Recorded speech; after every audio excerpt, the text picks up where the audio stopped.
here's the other thing. UCSD is the only campus ever that produced 4 major science fiction writers in a row. Greg barely contends because he actually went to San Diego State, but he hung out at UCSD all the time. I was the first. Werner Vinci the second. This picture was taken, by the way, several years ago at Comic Fest in San Diego before Werner was put in a care facility for his Parkinson's.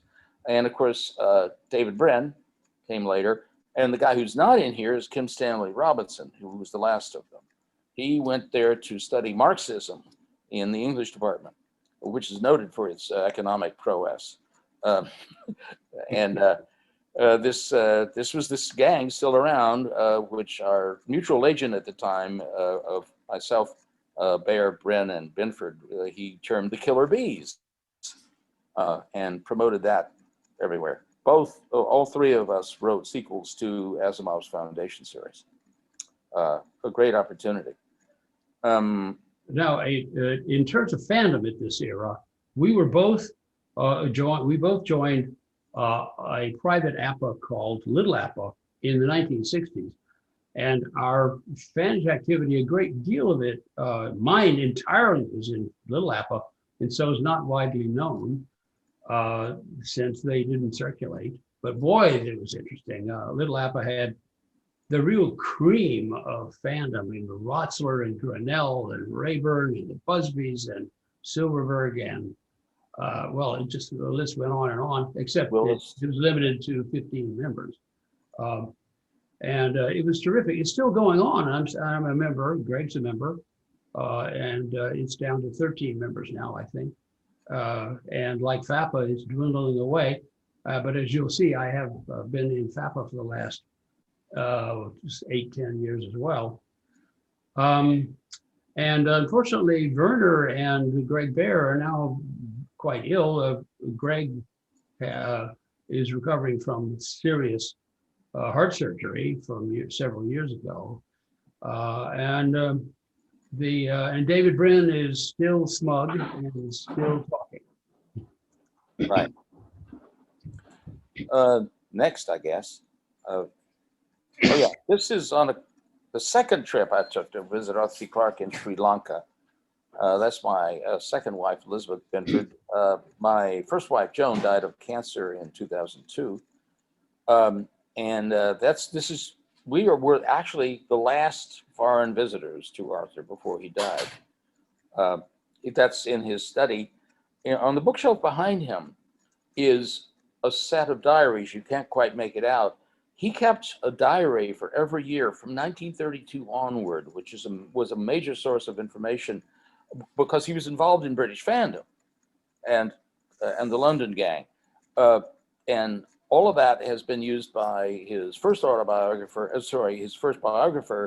and there's another biography on the way, I've heard, because I've had some communication with them. And there we are in Sri Lanka. Point is, the science fiction can get you around the world. I long had the experience of arriving in some place like, I don't know, Paris or Milan or particularly Tokyo, and knowing immediately who to get in touch with and go out to dinner with. One of the great aspects of fandom is that you're known to a whole lot of people, and fandom allows you to make an instantaneous connection. It's a shared culture, which is somewhat getting broken up now. But we've had our feuds before, and we're having some again. Next. Well, I think at this point we may stop and ask if people have any questions that address either what we said or what we left out. One of the questions that Joe asked was, did you ever gaffiate? And I guess I did. In what? the time I was going to university. I would look at Void when it came, but I scarcely paid any attention to fanzines because I was busy trying to figure out how to do physics, which is hard to do. And in fact, most people probably don't understand how hard it is to do creative physics. That you have to change your worldview. I didn't really see much of fandom for some years until we came out to UC La Jolla in '63, and there we found the whole Spanish ecosystem of people, including the Trembles, of course, and they were a real focal point of fandom in that era, and before that and after that. And Bijo is here right now. Bijo and John are listening to us now. Yeah. Excuse me, Jim, do you mind stopping the share for a minute so we can see you guys bigger than a tiny postage stamp? Yeah. Thanks. Oh, that's good. Okay. Yeah. So anyway, Southern California fandom was fantastic to see because it wasn't just Southern California, but people frequently went all the way up to the Bay Area over the weekend and back. There were the traveling giants, Elick and company, Ron Elick, and Terry Carr would show up all the time. And people went back and forth between the Bay Area of San Francisco Bay Area and the LA area at a tremendous rate. There's a great flux of people. We would go up to see a lamplighter show in San Francisco at the drop of a hat. I remember I would drive out from La Jolla, drive up to LA, get on a bus with Al, and that is a van, actually a whole van full of fans, and we would drive up overnight to the Bay Area, fall asleep on the floor of various fans' houses, and go to events in the Bay Area, and then on Sunday evening we'd drive right back. It's the kind of thing that only young people do, I think. But it was really sure. What's that? When I moved there in 1967 to be a postdoc for Teller at the Rad Lab in Livermore, Poul Anderson invited me to a New Year's party just a few months after I arrived. And I had not been to their house before, but I went in the front door, opened by Karen Anderson, and the people I met in order were Fritz Leiber, Frank Herbert, Jack Vance, Tony Boucher, and Emil Pataha from San Francisco, and a couple of other pros too. And there were only about 20 people at this party. And I thought, wow, wow, what a concentration of talent. And they had all, of course, just driven over from their neighborhoods. It had that confluence. Terry Carr wasn't there yet. The exodus from New York, including the Silverbergs, had not yet occurred. And the Lupoffs, yeah. Of course, there was a previous exodus to the Bay Area with the Donahoe crowd and the Ellingtons that had come in the early 60s. And they were there when we first came to California in '63. So there was always a critical mass of fans in the San Francisco Bay Area, as there was in LA. And now that's withered away in the Bay Area. There aren't that many fans or pros anymore. In fact, the only pro I know is actually Bob Silverberg. The others have moved away or died off. So there's not much of a fan presence here, to my knowledge, anyway. So you've talked about the fanish groups in different countries and in different parts of the U.S. Any thoughts on regional differences that seem to be rather than just age and everything else? We're from the South, but we left the South just as we began to get into fandom. And if you notice, we actually adjusted our accents to get along in other alien societies, particularly California. But still, I mean, it's easy enough to drop back into your original accent if you actually keep close to your origins, as we have, because we go back to Fairhope, Alabama, around now a lot. I mean, every few years. But this year, we're thinking, because we always do something on a base 10 year, and this is our 80th year. We are going to go down to Mississippi, maybe from Memphis to St. Nolans and then over to Fairhope. So if you keep close to it, you see, I've been guest of honor at many, many Southern conventions, and I just talk like this all the time. Nobody notices. Regional fandoms in the U.S. General subjective observation, New York fandom always seems to be fighting each other, that is, and nearby places like Pittsburgh or Philadelphia, Boston. They seem to be very contentious, but maybe that's because that's the culture of New York. Southern fandom seems to be, on the surface, rather friendly. There was a great session about that you guys ran a few weeks ago. And there's a Southern, how you doing, kind of a welcoming thing. But I've noticed in my times in the South, and from 2004 to 2008, I owned a house down in Fairhope on the Gulf. And I found that Southerners, as well as Southern fans, tended to be, they're forthcoming, positive, friendly, but you couldn't get much further than that with them, in the sense that they didn't tend to invite you over to their house. They tended to pay much more attention to their families than they did to, say, other people in the town.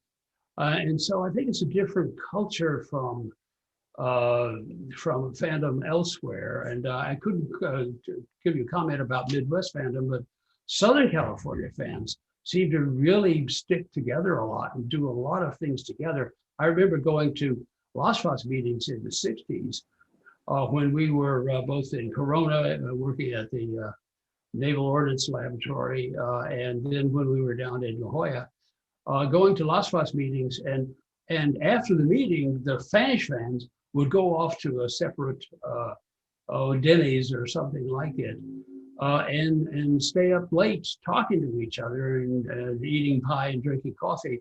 There was really an awful lot of camaraderie among Spanish fans in the LA area and in the Bay Area too. So I think there are cultural differences that are associated with the fandoms of different regions, which may be pretty parallel to the characteristics of people in those regions and the cultures of those regions.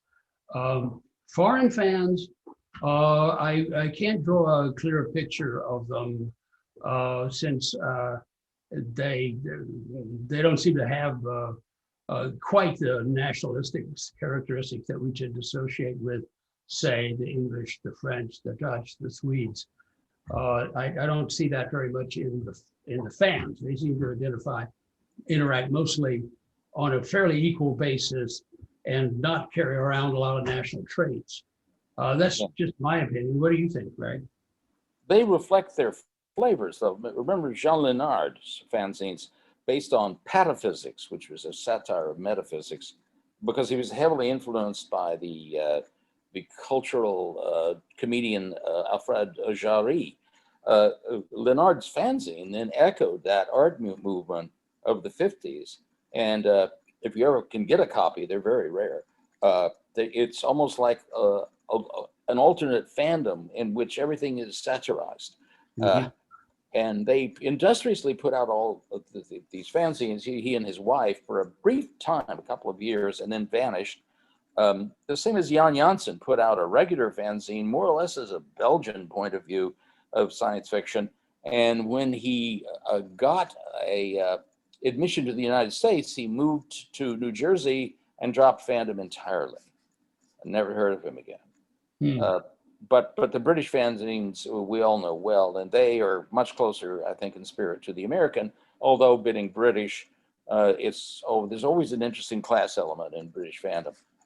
And there's also the kind of things that makes, shall we say, Downton Abbey interesting, that no matter what happens in history, the most interesting thing in almost any grand English narrative is caste, or rather class. And you see that in fanzines too, although I haven't really ever written a piece about it. But if you know how to read between the lines, you can read the liners, so to speak. About other fandoms, like German fandom, strongly influenced by its origins in magazine SF, which were imitations of more of the thrilling wonder story style pulp of Perry Rodin than Astounding. The Astounding style never really caught on much in Germany, and the fandom reveals that as well, because I can still read German and read German fanzines. But there's always going to be some national flavor. The destiny of science fiction was to be reinvented in the United States by Gernsback. And he did the really revolutionary thing. He put the addresses of letters he published, which was the beginning of fandom. And notably in the other genres, if you look at their history, it was very rare to publish readers' letters with addresses. And I would argue that that's why fandom largely invented the many, many things we see in what we would call mainstream fandom, like, say, cosplay. But the other genres never did produce a large fandom. There's BoucherCon and a few other mystery cons, and there's a romance writer con too. But the others, like Westerns and so forth, never really produced that except vestigially. So fandom, science fiction fandom, invented meta fandom. That is all the mechanisms and, of course, the words like fandom and fanzine and con. So now the alternative mainstream fandoms that grew from this tiny little seed of science fiction fandom, like the masquerades that were held in the 1950s. Forey Ackerman may be the first guy to wear a costume to a Worldcon, 1939. Now it's Dragon Con, which has over 120,000 people, or Comic Con, which is vestigial because, after all, Superman was first published in a fanzine, The Superman, in the 1930s. Well, Comic Con is huge too, 100,000 people. So we've kind of had these mutant descendants that all come from those simple little mechanisms, like, hey, run some letters. Actually, I asked Sam Moskowitz this long ago, good old Sam. I said, how come Gernsback did all that? And he said, well, first, you don't have to pay the people who send you letters. So you can take up some space and encourage conversation and everything, and it actually saves you money. Because you don't have to buy a short story to put in that place. Couple of comments about that. Pataphysics, the guy who really picked that up and did that was here in the U.S. was Ray Nelson, who is still around, living in El Cerrito, although I don't know anyone who's seen him in a long time. And he did his work mostly from in artwork, but he's the guy who invented the propeller beanie too, as a symbol for fans. And another spin-off of fandom is what is now called the Interstellar Research Group, which has a convention every year and a half. And this year it's in Tucson in September. Before that, it was called the Tennessee Valley Interstellar Workshop, but they changed it to because it's moved out of the Tennessee Valley. It's been going on for about 15 years. But they have dead dog parties, they have panels, they have a lot of the accoutrements of sell books of science fiction. And I think that's because Les Johnson, who writes science fiction and works at Huntsville as a scientist in the space area, he has gone to science fiction fans and picked that up and put it into the TVIW or Interstellar Research Group con. Because that was the model he knew. It's the only cons he'd been to, except for technical conferences, which tend to be a very different style from SF cons. They're serious technical conferences where you listen to talks and things like that. So fandom's had a lot of influence on other forms of people getting together. And there's so many cons now. There used to be just so few back 50 years ago, but now there's one every week somewhere. Yeah. We were publishing Void in Dallas when there were about 6 cons in the whole country, all of which still exist, I think. Does the Midwest Con still exist? Yeah, they're having, well, not this year, but next. But WesternCon, OklaCon, a very small con I've never attended, even though we were in Oklahoma for 4 years. Yeah. And PhilCon, OSCon. WorldCon, so forth. Yeah, I mean, now it's MegaCon, which I think is an unfortunate dilution because it tends to stop that feeling that I had when I came to conventions, because we never had been to a U.S. convention until the 1964 Worldcon in Oakland. It was really great anticipation. You're going to see these people you'd read about for years and so forth and so on. That buzz doesn't exist anymore because communication is far too easy. And you don't have to pay the price at the mimeograph handle and collating and mailing fanzines to be in the mix.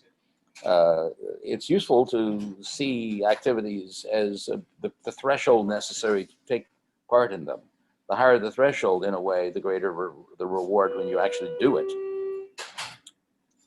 We've got a question in the chat function from Lex Berman, I believe. It says, "Is this the Interstellar Research Group?"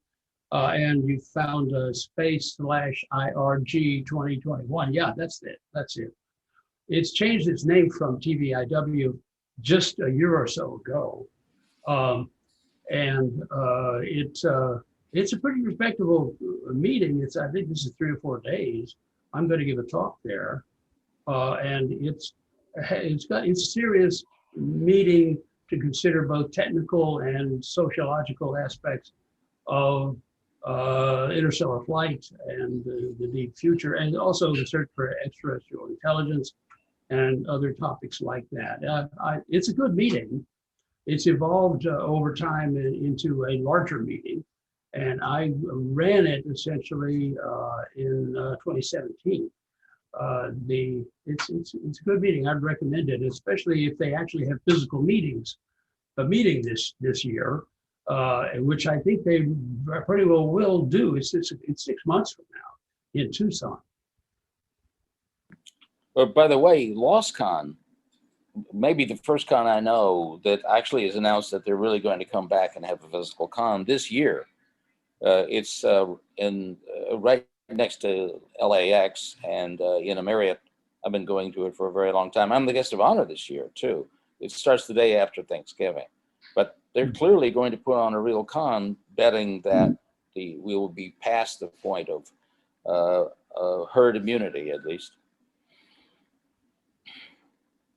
We've got a lot of interesting comments on here from Al Jackson, for example, says that Dallas Fandom voted itself out of existence at that convention in 1958 in Dallas because Orville Mosher, who everyone, I'm quoting Al here, who everyone hated, didn't want to be members of an organization he was in, so they disbanded entirely in order to avoid him. Jerry Sullivan says that's the first time I've heard of a fan group formally disbanding out of a hatred for one person. It wasn't that he was hated as he's just bored everybody to death. That was really it. Oliver Mosher, yeah. That's true. Mosher ran a print shop in downtown Dallas in a scummy part of town, only a block from Jack Ruby's strip joint, which Jim and I went to in 1959 because it was a frat at University of Oklahoma who wanted to recruit us.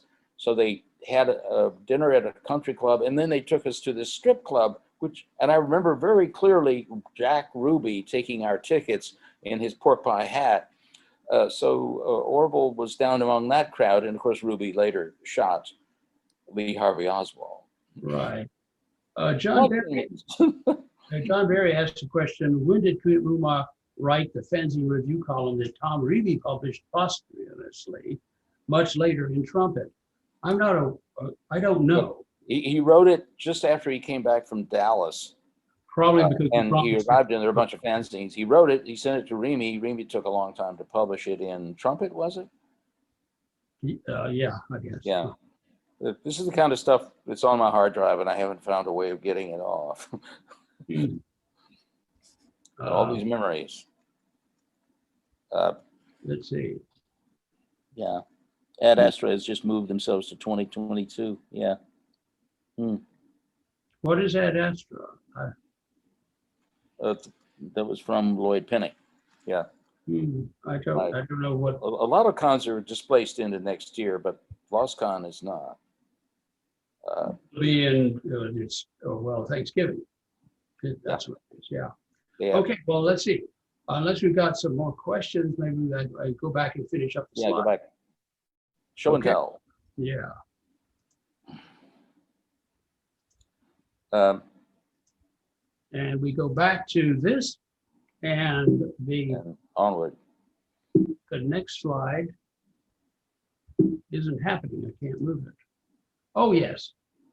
Later on, Greg and I edited a book here, Starship Century. I did the cover. It's an overlap. It's got science fiction and also technical articles, all of it about interstellar travel. This was funded anonymously by NASA, actually, and has been very successful. We had a symposium at UCSD for 2 days in 2013. That was the rollout of the book. And most of the contributors to the book were there, including Alan Steele, Jeff Landis, Freeman Dyson. Amazing to get in there. He was in terrific form. He died just last year, just a year ago. And that's us opening the meeting. As you can see, Greg and I have somewhat similar tastes in ties. Those are both Australian Aboriginal ties. I think we're the only people in the whole meeting that actually wore ties. But in any case, it was 2 days of both talks based on what's in the book and of panels. I remember Alan Steele saying that it was a pinnacle of his life to be on a panel with Freeman Dyson and get to know him. I recommend here Dyson's wonderful autobiography called Maker of Patterns, which came out just 2 years ago.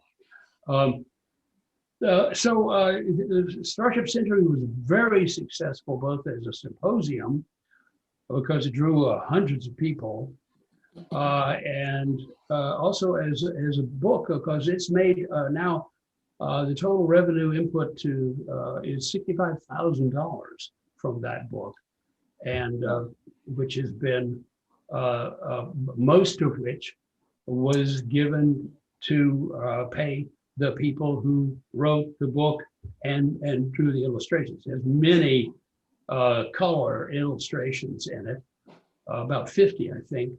And I recommend, if you want to get the book, Starship Century, get the ebook, because then you'll get the full color visual pattern that we wanted to capture. Yeah, but actually in this slide, you see something we didn't remark on. People typically gesture when they're speaking with their dominant hand. And indeed, Jim and I are mirror twins, not just identicals, but mirror twins, which are always opposite-handed and opposite birthmarks. And you can't see it in this because our cheeks are covered up, but I have a birthmark on my left cheek and his is on his right. And those are about a quarter of all identical twins are mirror twins. And they mirror because twins are described in terms of how late the first egg separates into two. Mirror twins are the last phase in which you actually get two twins. Beyond us lie the Siamese twins who don't fully separate. So we're opposite-handed, but have the same taste in ties. There you go. Yeah, he's right-handed, I'm left-handed. You can see that very clearly there. And then dinner with Elon, and there's David Brin too. And the guy in the middle, behind my wife Elizabeth, of course, is Larry Niven's common collaborator, Steve Barnes. Yeah. And that's Elon Musk, between Steve and David Brin, at his home, his mansion, which he's now sold in Beverly Hills. Yeah, These he moved to people Texas. to the left are both from NASA. They're people interested in Mars exploration. And there's me behind. Elon told me at this dinner party that he was going to move all his assets out of California and his residences and go to Texas. But it only happened 2 years later. Took a while to prepare. He's now building his spaceport at Brownsville, Texas, right on the Gulf. It just seemed to me to be an interesting situational thing that came together. Yeah. A hint Yeah, of the he's an life. amazing guy, isn't he? Really. Yeah, You know, he kind of the Thomas Edison of the era. right. I met him at a space conference because I was one of the founders of the Mars Society, and they needed a representative, and I was nearby. I was in LA. Uh, but Elon was still the standout there, and that was in the late 1990s. Yeah. So let's see.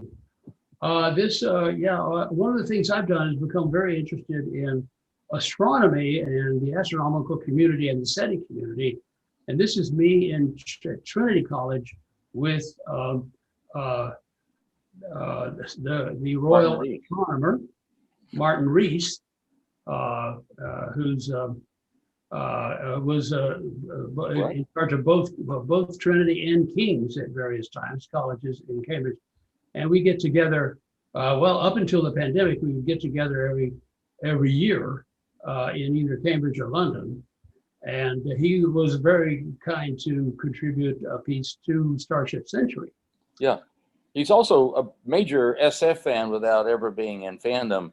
And in fact, he said in a public address in his latest book that among graduate students, he would encourage them more than reading scientific papers, which are seldom well written, but to read science fiction. And after all, he's a fellow at Cambridge. Right.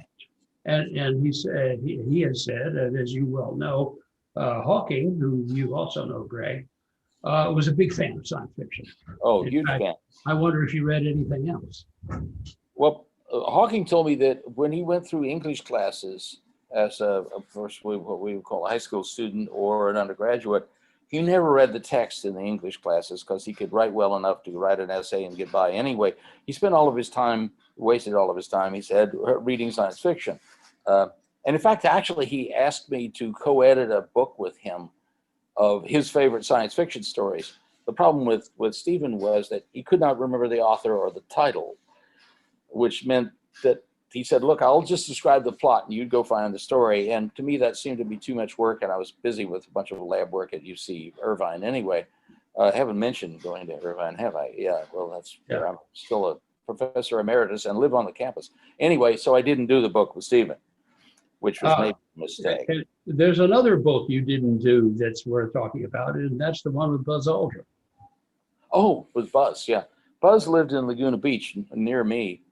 And he asked me to come in and write a novel with him.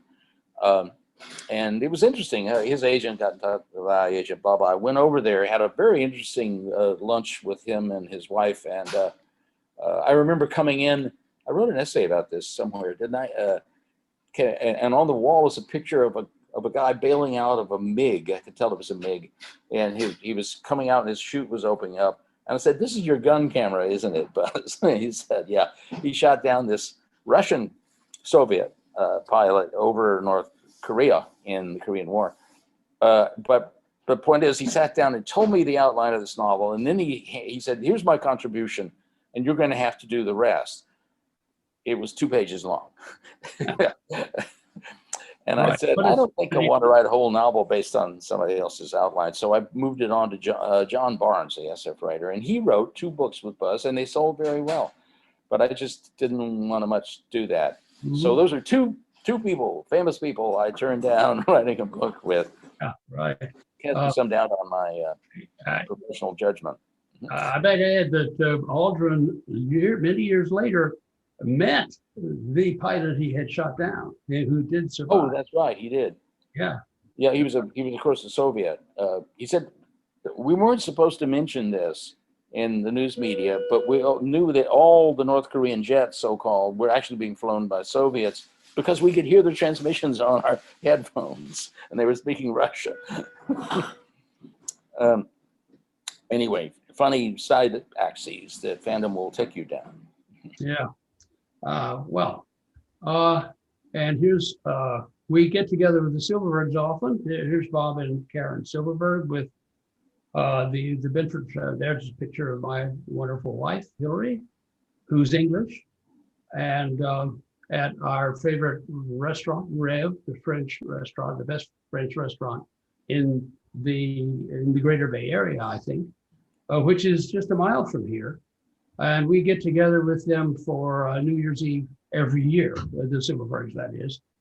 And so social life still happens. And in fact, fanzines still happen because I have been in FAPA now since 2012. And this is one issue of my fanzine Motley. And as you can see, I print a lot of things besides mailing comments.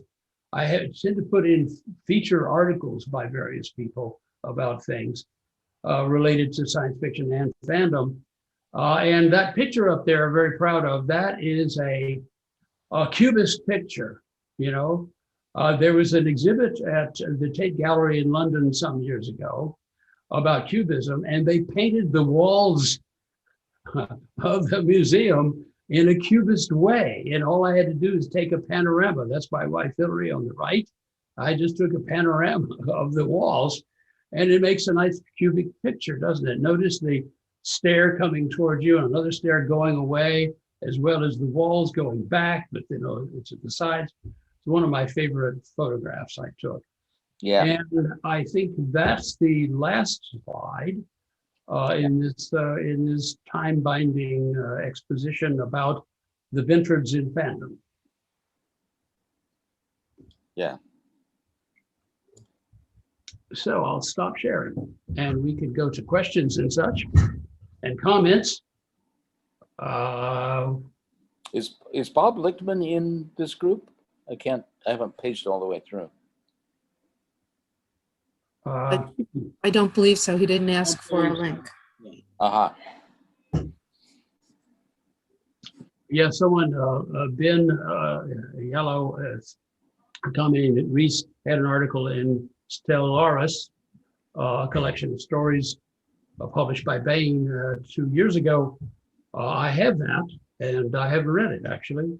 Yeah, he writes a lot because the fact is, the prestigious position of a professor, certainly of a dean or and such in Cambridge universities, is deemed sufficient compensation, so they don't get paid very much at all. And he makes money by writing articles and books in order to maintain his lifestyle. And so that's why you see a lot of things by him. I mean, he goes, every time he publishes a book, he goes and does an international tour. Yeah. And certainly comes through here. In fact, he'll be coming here next month for the Breakthrough is he going to Tucson? annual meeting. What's that? Is he going to Tucson also? Because I was thinking I might go. I don't know if he's going to Tucson, but he's alleged to be coming to this meeting in Berkeley next month. Although I think he'll probably bail out on it because of travel restrictions. But he's in charge of he's in charge of reviewing the SETI program, the Breakthrough Listen program that is spending $100 million listening to the stars, and they're in their 6th year. They spent $60 million so far. There's also an excellent tap dance to your fanish career. Hey, we didn't do the dance, did we? Oh, actually, there was one more slide, wasn't there? Oh, let's do that. There was one more slide. Let me go to it. Share this, and we'll go to the next slide. Somehow it won't go. Come on now. Here we Wow, go. how did I get to this? Oh yeah, here it is. Let's just do it in this mode, okay? Can you see that okay? Yeah. Yeah, fine. The Void Boys song. It's funny that this was actually made up somehow. I don't know how this happened.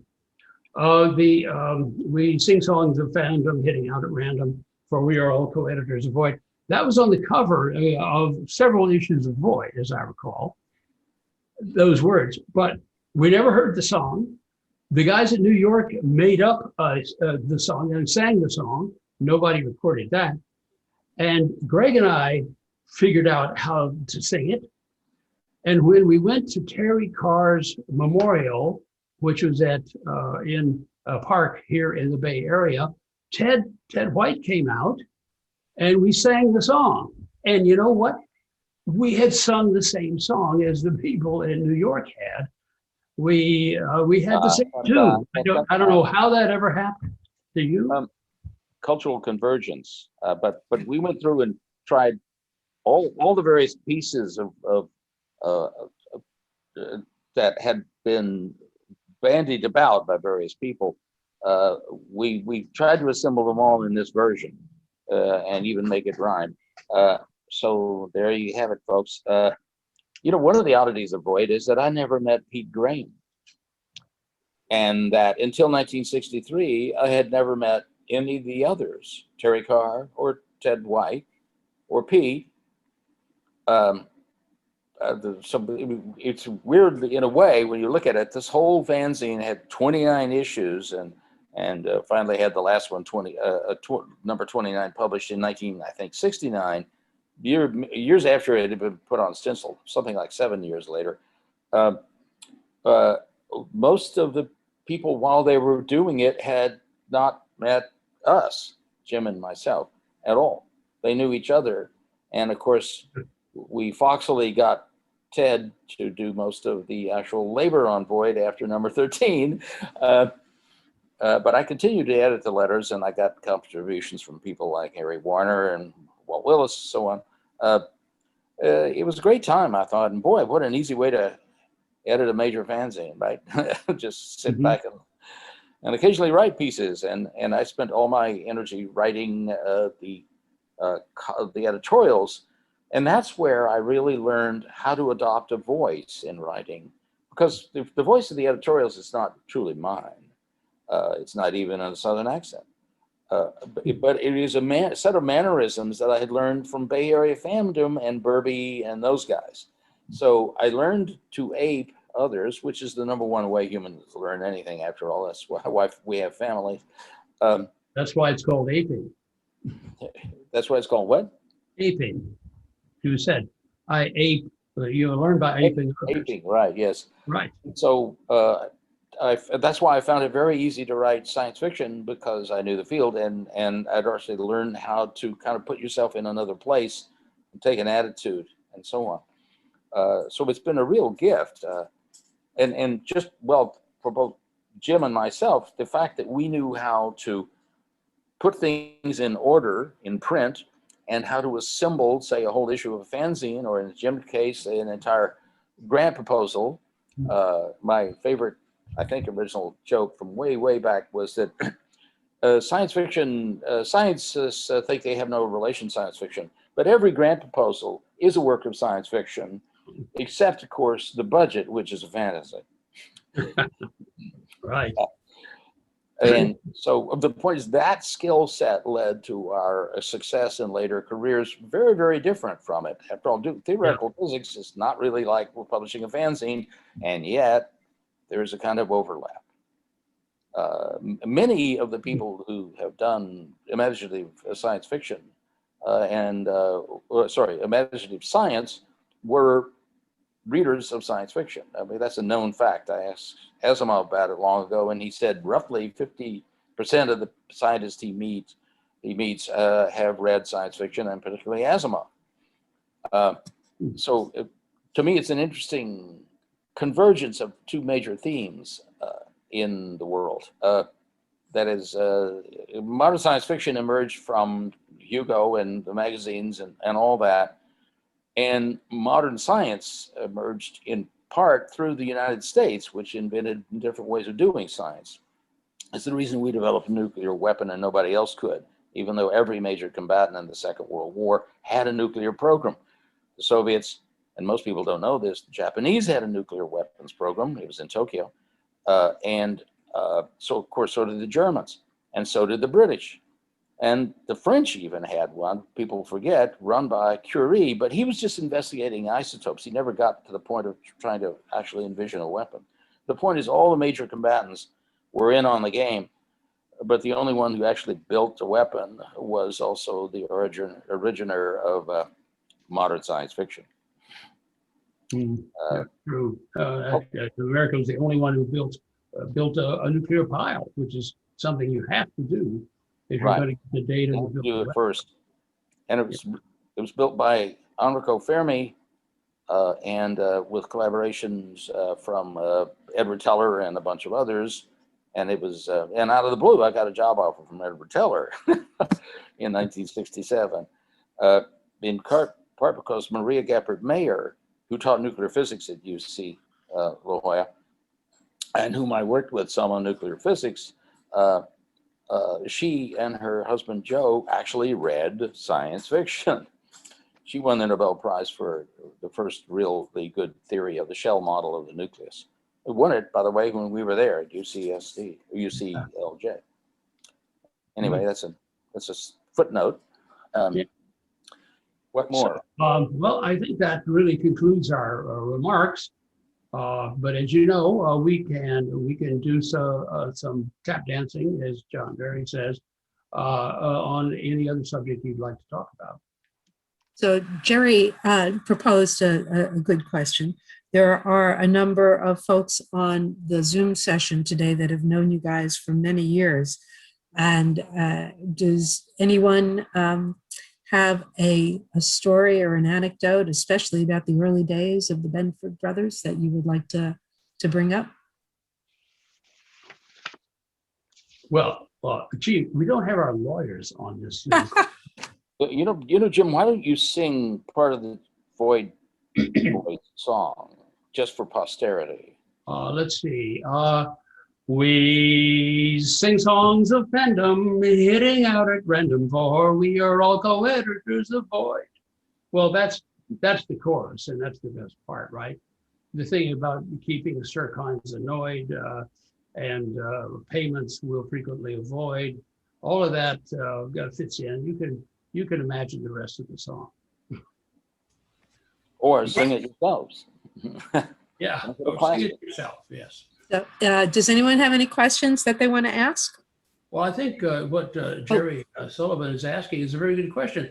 Any shareable stories that would not summon a legal response? Well, I think Ted wants to jump in here. Ted? Oh, yeah. I'd like to remark on the Void Boys song. Okay. It appeared only in one issue. That was, I think, Void 28. It was the one with the 5-page cover with multicolor. And that was the one that Bob Stewart had been doing all of our multi-page covers. And he kind of quit in the middle of that one. I mean, he had started it but couldn't finish it, and he turned over his roughs to me, and I had Steve Stiles pencil the remainder of it. I wrote, I would say, somewhere between 1 and 2/3 of it, with a little bit of input from Terry Carr, and then I inked the whole thing and took it through an electrostenciling process that involved photostats and a bunch of other crap. And we only had the song that once, but the song actually originated when, I'm trying to remember the details of this, Terry and Pete and I, and probably my first wife, Sylvia, we were all in a car. We were driving to the Washington, D.C. area. I wonder if it was for a disclave. It might have been. At any rate, it was on that car ride that we began making up the song. I mean, it was something to do while you're amusing each other on a 5-hour car ride. And that's the origination of the song, was in that car, complete with what melody there was to it, and all of the lyrics that we ended up using on the cover of Void 28. And I believe that after we had come back to New York, this was when my Mimeo shop on West 10th Street was town hall, and a hive of fanish activity, fans just coming in and out all day long, publishing their fanzines and whatnot. And at some point, Bob Stewart was a regular there. In fact, he had a key to the place. At some point, we must have sung the song to him because he decided to do the Void Boys at Towner Hall, in which we sang this song. And that's how it all came together, you might say. Towner Hall. Why was your Mimeo shop named Towner? Well, Town Hall, Oh, Prentice Towner Laney. I don't believe I was the one who named it that. I don't know who did. It was a name that popped up, seemed appropriate, and everybody started using it, myself included. yeah. I mean, those were a time when we were all just so much younger, and we had all of this energy, all this youthful energy, and it was. I mean, you were part of it, Greg. Yeah. I mean, even long distance, you were still part of it. We were aware of your presence, you might say. Uh-huh. Looming like an ominous metaphor on the horizon. Off stage. Yeah. Right. So any other questions or comments for the Benfords? Let's see, somebody has commented here that Greg wrote, Steve Silver, Greg wrote an article about this that appeared in Apollo 11 issue of Journey Planet on the 50th anniversary of the first lunar landing. But what was that article was about? I don't know what the reference is. Offhand, I remember writing something, but I don't remember what I wrote. Oh, I maybe included an anecdote. I don't know if I've said in public. Because Buzz Aldrin lived in Laguna, sometimes I would end up driving him around, or I met him at a conference at Caltech, and he said the guy, whoever brought him there had to go away, so could I drive him home? And I did in my Mercedes 560 SL. And knowing Buzz, we were driving home like at midnight down to Laguna Beach. He said, how fast can this thing go? And I said, well, look, I've never driven it over 130. I'm cautious. And he said, what do you think you could do on a freeway out here? Because, you know, they don't patrol it very much. And so I took it up to 100, and he laughed and enjoyed all that stuff.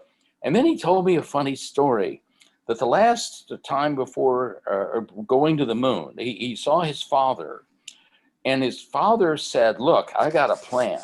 You know, this guy Armstrong, he's supposed to get out first.